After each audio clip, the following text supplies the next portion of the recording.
Xavier Legrand. So we have a vast representation of the team. I'm going to introduce you to them, and then we will have a Q&A session. From the other side of the table, Roy Genty, Art Director, Alexandre Postel, Scriptwriter, Dominique PARENTEAU-LEBEUF, Scriptwriter, Marc-ANDRÉ Grondin, Actor, Xavier Legrand, Director, Yves-Jacques, Actor, Nathalie Durand, Director of Photography, Alexandre GAVRAS, Producer, and Sylvain CORBEIL, Producer. If you want to start with the questions, let's go. No questions? Here.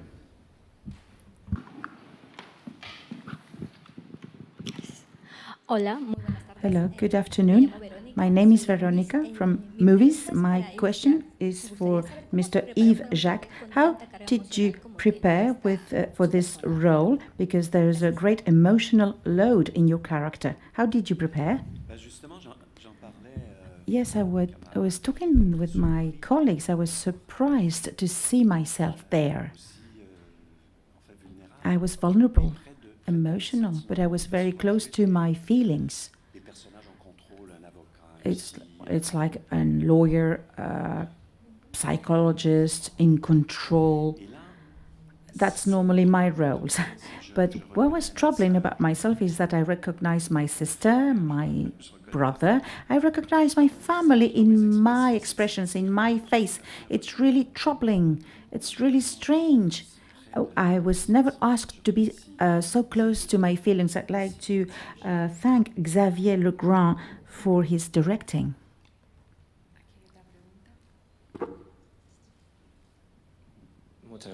Thank you very much.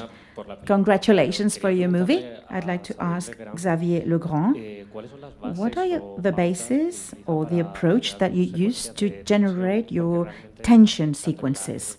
Both in the previous movie and in this one, I felt panic and terror. It doesn't happen to me with horror films. How do you create those spaces, this atmosphere? And I know that the script writer is here. What was your inspiration to write down this story?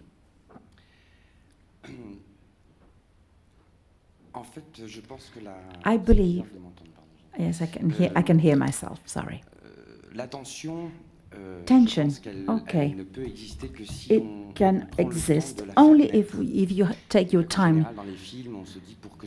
In movies, in order to create tension, there has to be there should be muscle to it, an addition of information to give rhythm in order to create tension. And I think it's just the opposite. That's what allows you to have tension in yourself. You need time. I have always the image of an elastic band. You're pulling, and then you let it go. It's organic. In writing or in the way I shoot, I always try to apply that in my work. It's about pulling the elastic band. And the other question was for the script writer.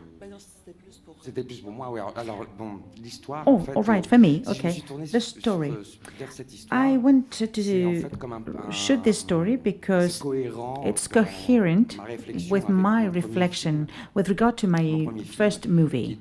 My first film was about gender violence. This is a topic that is very common today. I used this expression, violence against women. There's always a hypocritical negotiation with this term, violence faite aux femmes, violence against women. The protagonist, the author of the violence is man, and the man is not even mentioned. We're talking about the patriarchal society. It crushes men and women and children. Patriarchy crushes men too. And how do we inherit that? How do we write your own story with the coldness of your father's phantom? I don't know if there are more questions in the room. Congratulations for your film. Thank you very much. A question. The novel on which your movie is based on happens in Quebec. And second question, why Marc-André Grondin for the lead? When you did the casting auditions, did you think about Marc-André Grondin first? No, contrary to the book, to the novel, well, and Alexandre Postel was the author of this book. The story doesn't happen in Quebec. It was a typical French story happening in France, located in France. The protagonist lives in Paris and he goes to the provinces, where the funeral will happen. But I said to me, okay, we need to augment, to increase the cursor of distance, of isolation of the character. I needed him to be in a foreign country, but at the same time a French-speaking country. Switzerland or Belgium is too close to France. It's too close to us in Europe. So I wanted to find another country. So Quebec is there, French-speaking country. Marc-André. Why? In my writing, he wasn't there in the first version of my script. Contrary to the book, he works in the world of fashion. In my script, it was about cliché, the designers, fashion, etc. To speak about men's violence, to see a man coming down and being crushed as he is, as an anti-hero, because normally male protagonists are saviors, and he's not saved. He's not saved by anybody. He is also the victim, but she is the victim, and he wants to flee, and he pisses on him, and he wanted to deconstruct the image of masculinity, to deconstruct the image of hero. Marc-André is a male, is full of virility, and he's got a kid's look into him. I thought about a child, and the other versions of my script went in that same direction. I thought about him because of those qualities.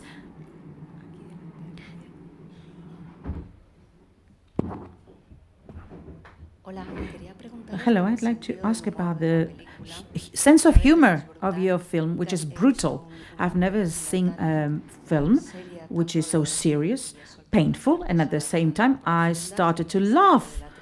I don't know why I laughed. Why is it comic at the same time? The actor suffers a lot, and everything crashes on him during the movie, in all the takes. And he's crying at the end. What were you thinking about while you cried? Did you need a lot of training and rehearsing to get out so many emotions at the end when you cry so much?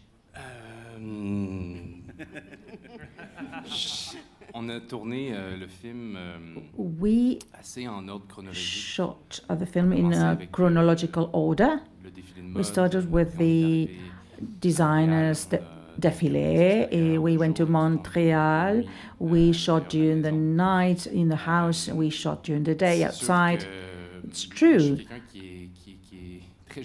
I'm very happy on the set. I am always making jokes. I don't take my job home, but with fatigue, with physical fatigue, with emotional fatigue, it comes to me, and then I think that the protection layers come out. If we had shot the end of the movie at the beginning, that would haven't been that easy.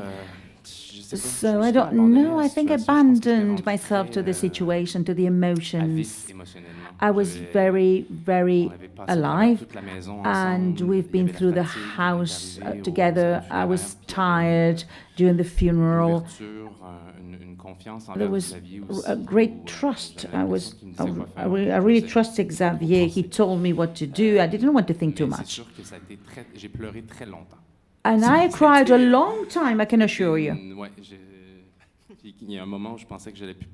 I thought I would never cry again, but in fact, you saw me. It was liquid come out of my nose, and I was there, static and crying. But I don't do that very typically in my life and in my work. It's special. Why did you cry? There was this long cry. Why this man? Why was he crying, in fact, the character, I mean?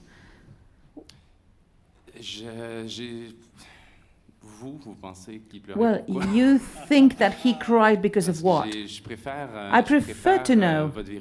I want your truth, not mine. Maybe it's better to hear what you have to say. Why did he cry? I want to see what people understand, what is their interpretation, because things have been different depending on the characters, on the spectators. Have you been moved? Have you been shocked? What's your story? What did you understand? I won't tell you, but I suppose it's better to know what is your interpretation about the crying. Okay, I think it's very open. Spectators think that he weeps because of his father. What? I think there's a catharsis. It's something that is flooding him. Something is open. There's the truth coming out. It's a revelation. It's the last disaster in his life. He runs towards catastrophe and disaster in his life. It's the moment when everything breaks down.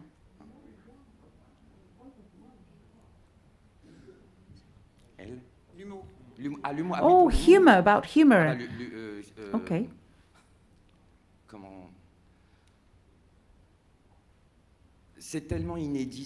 It's completely unheard of. We have no reference of this story. It's unheard of. Discovering this succession, I think laughing is because you want to be reassured. It's just a film. It's because you get nervous. It's just cinema. It's ironic.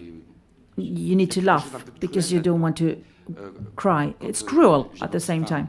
It makes me think about videos that we see of people falling down, and we laugh because I mean, it's an unheard of situation. It's incredible, and that's why we laugh. And I think it's humor that you see in gags, in videos. It's the accumulation of tension that it's so difficult to stand that some people cry and some people laugh. That's it. Hello again. My question is for Mr. Xavier Legrand. What is, you've shot this movie in a chronological order. I think that this is a very interesting debate, and it generates a debate, and that this is important, to have a debate.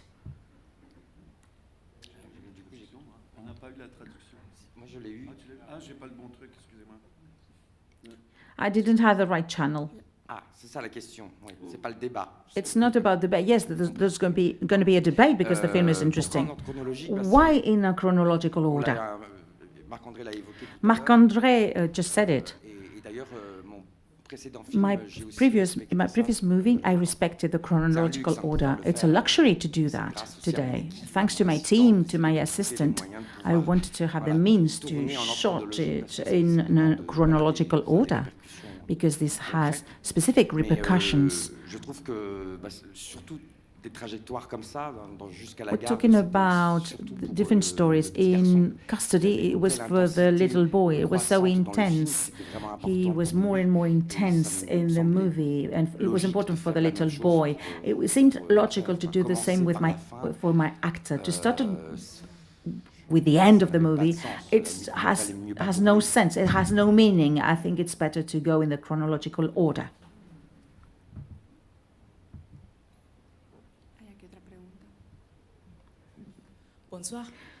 Hello.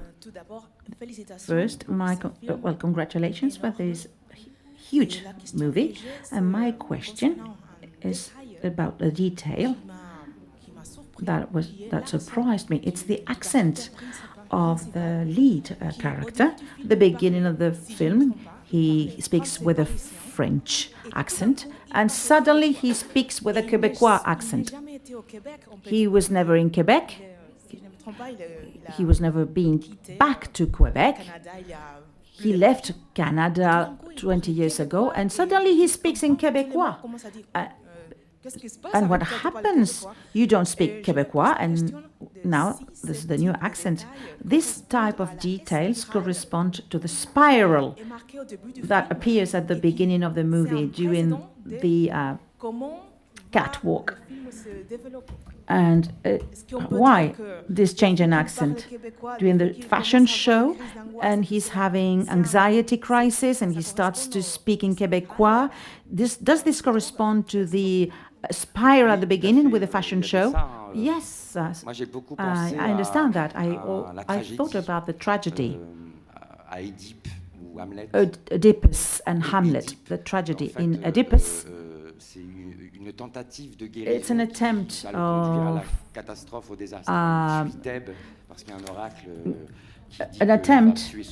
and he wants to kill his father and marry his mother, and he flees, but in fact he does just the opposite, and it's about a labyrinth. He is imprisoned, and the issue there, the exit is the non-returning point. And the Quebecois accent, in fact, he lived in Quebec because he was in the designer school with the lady in the funeral home. He lived for 18 years in Quebec, and 20 years. Well, and then he lived in France for 20 years. So he's got the Quebec accent.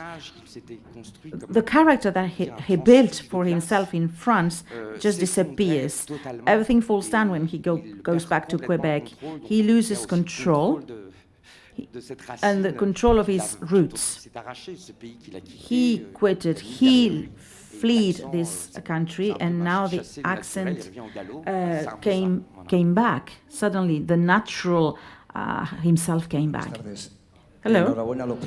Congratulations first. I just loved Custody, and I really appreciated the film today. The final crying, I think he cries for himself, because there's a disastrous reaction. He caused a tragedy, and Eve, it's the friend, and he's involved, and he cries for all of them and for himself. We don't know what was the relation between the father and the son, what happened between them, because they were separated for many years. And my question is, first was violence against women, now violence between men. And what happened? What are you thinking about for the future? What is your next project? Thank you. What is the subject of your next movie? Okay, I'm going to disappoint you because I don't want to reveal my work in anticipation because it hasn't been finished. But I think it will be a good surprise, I tell you. Any more questions? Here?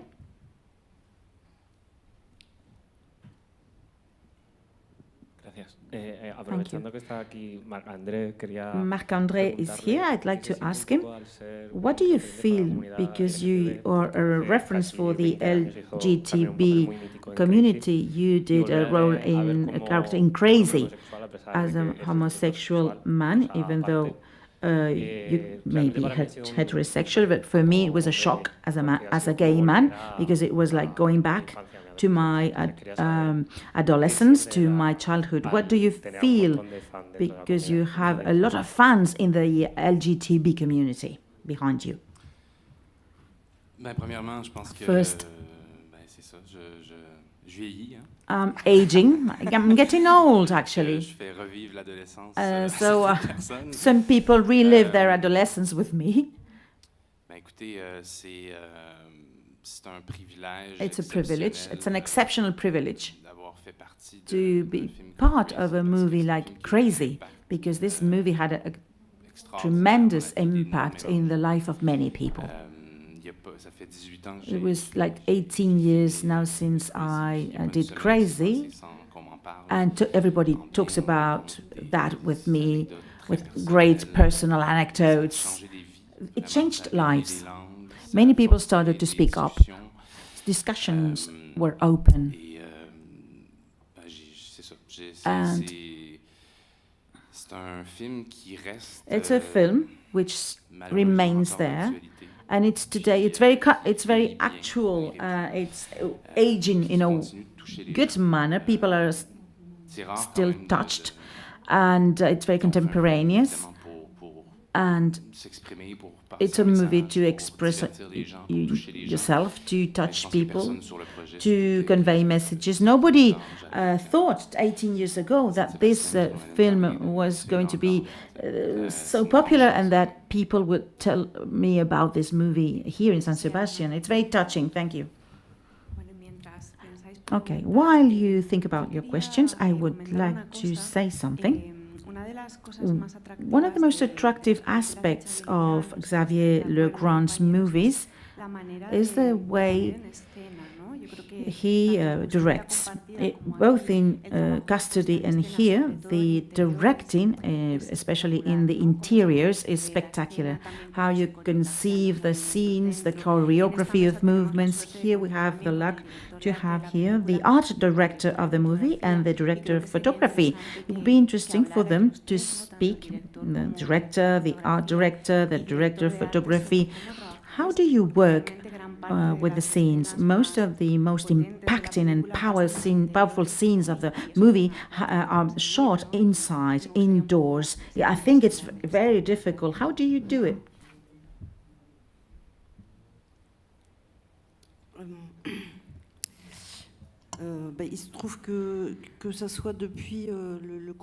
Since the short film, because I was with Xavier Legrand for his short film too, thanks to Alexandre, Avant que de tout perdre, and we did also Custody and the Successor. Every time, Xavier comes with an editing which is very perfect in a way. It's very well structured, and we look for spaces and locations where these things are possible. In Custody, we realized that to convey the message and to transmit all the messages and in the scenes, we wanted to build the apartment. We couldn't find a real apartment where everything was structured as needed.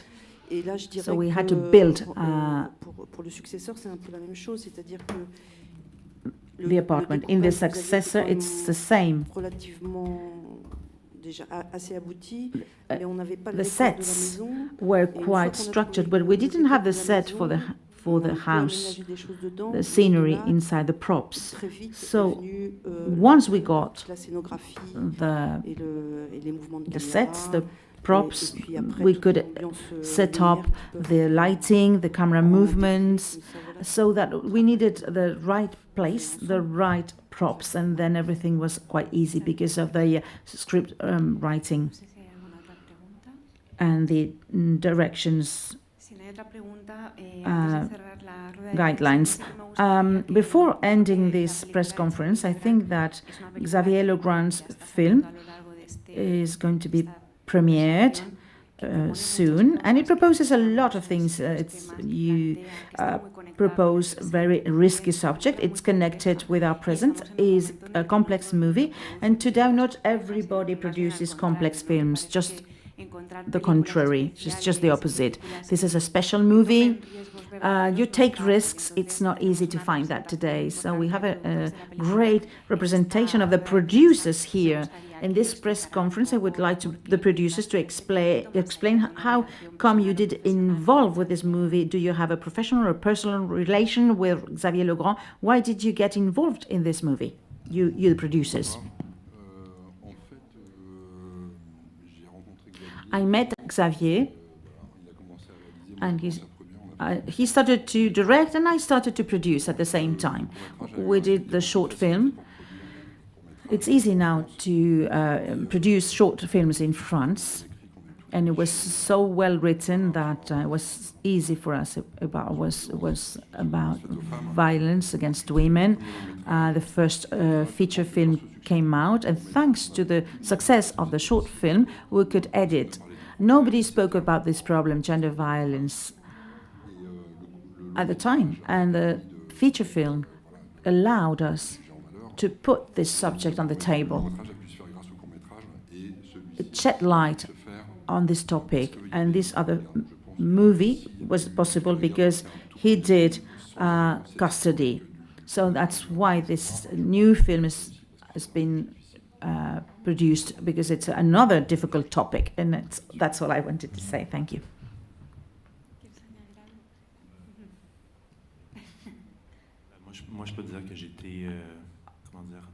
I was enchanted and charmed to get to know you in this project. I was so happy. My contact with Xavier was done thanks to my colleague here. We met in Cannes. I think that we're talking about toxic masculinity in an innovative way.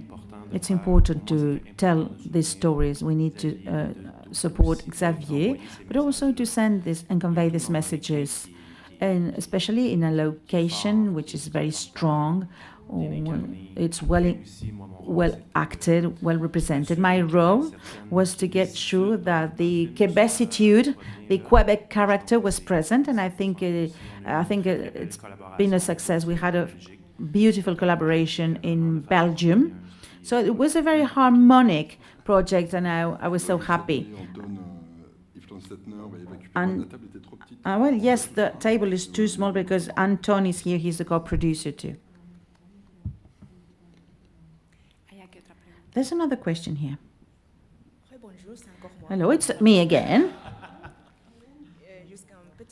Just a question for Mr. Jacques. Your character was really touching. And we wonder, what is the relationship of the actors with the characters? In your case, with your character, what was the relation between you and a character as this one? He loved the father of the protagonist, and he realizes that there's a whole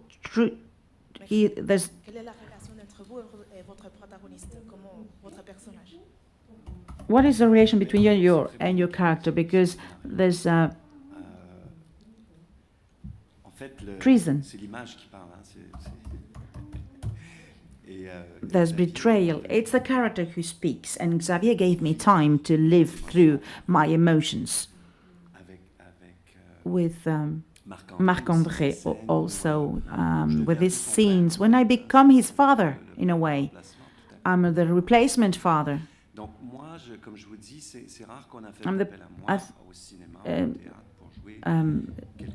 It's the first time, I think, that I did a character like this. The closer one is the LEGRAND de l'Empire américain, because I wasn't homosexual in my character.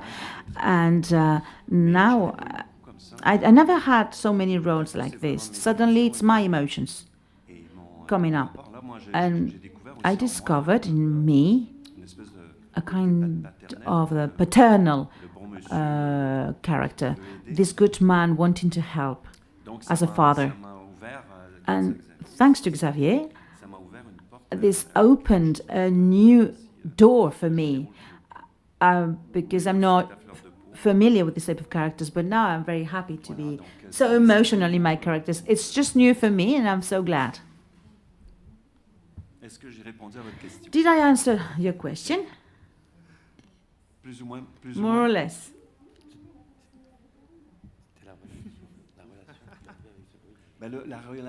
So, my relationship, it's my relation with myself, with my emotions. It's not with the other characters. This role, I found it in myself. I wanted to be close to my character, but I didn't work a lot on this. I wanted to let go and to get into my character. I wanted to dive into my character and swim with it. That's all. And it's very rare. It's not very typical. It's well written, and I just love to work with Xavier. We already knew each other. We were presented by a common friend. But I think we really met during this shooting. Okay, we will now finish this press conference. Thank you for the team. Thank you for this movie. Thank you for being here. It's a pleasure to have you here in the festival. Good luck for your film, and thank you for being here.